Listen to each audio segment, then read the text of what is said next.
પ્રિય વૈષ્ણવો, ક્યારેક પ્રભુ પોતાની લીલા એવી રીતે પ્રકટ કરે છે કે આપણા બુદ્ધિથી એ સમજાય નહીં, ફક્ત હૃદયથી સ્વીકારી શકાય.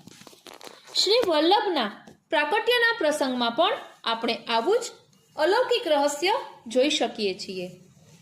ઈલ્લમાજીને સતત સ્વપ્નમાં એક દિવ્ય સ્વરૂપ દર્શન આપતું હતું.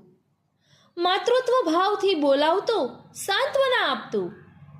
એ માત્ર સ્વપ્ન નહોતું, એ તો કૃપાનો સંકેત હતો. જ્યારે અગ્નિકુંડમાં બાળવલ્લભના દર્શન થયા ત્યારે સમજાયું કે સ્વપ્નમાં દર્શન આપનાર સ્વયં શ્રી સ્વામિનીજી હતા. અને વૈષ્ણવો, અહીં તો કૃપાનો પરમ પુરાવો મળે છે.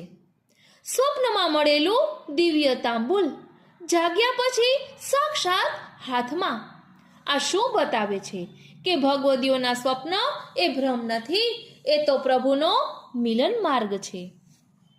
સ્વામિનીજીના વાત્સલ્ય ભાવની વાત કરીએ તો અગ્નિકુંડમાં શ્રી સ્વામિનીજી જાતે બાળવલ્લભને ખોળામાં લઈને રમાડે છે. આ દ્રશ્ય બતાવે છે કે આ પ્રાકટ્ય એ માત્ર અવતાર નથી, પણ વ્રજની કરુણા અને વાત્સલ્યનો પ્રવાહ છે. ઈલ્લમાજીને ત્યારે સમજાયું કે જે સ્વરૂપ સ્વપ્નમાં માં કહીને આશ્વાસન આપતું હતું, એ જ આજે પુત્ર પરત આપે છે.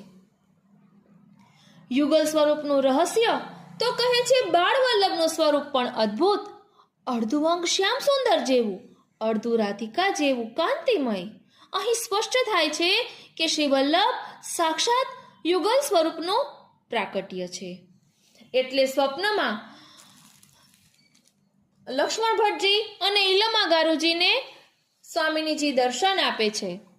અને સ્વામિનીજી કદાચ તો યુગલ સ્વરૂપ દર્શન આપે છે અને એમને પ્રસાદી ઉપરણો અને માલાજી પણ આપવામાં આવે છે કે જ્યારે વલ્લભનું પ્રાકટ્ય થાય ત્યારે એમના કંઠમાં આ માલા ધરાવજો, અને ચરવિત તાંબુલ પણ આપે છે. વાલા વૈષ્ણવો, આ પ્રસંગ ખૂબ રસમય છે. વલ્લભ અવતારમાં આવે છે, પરંતુ એટલું મોટું પ્રકરણ છે કે હું આખું લઈ શકું એમ નથી.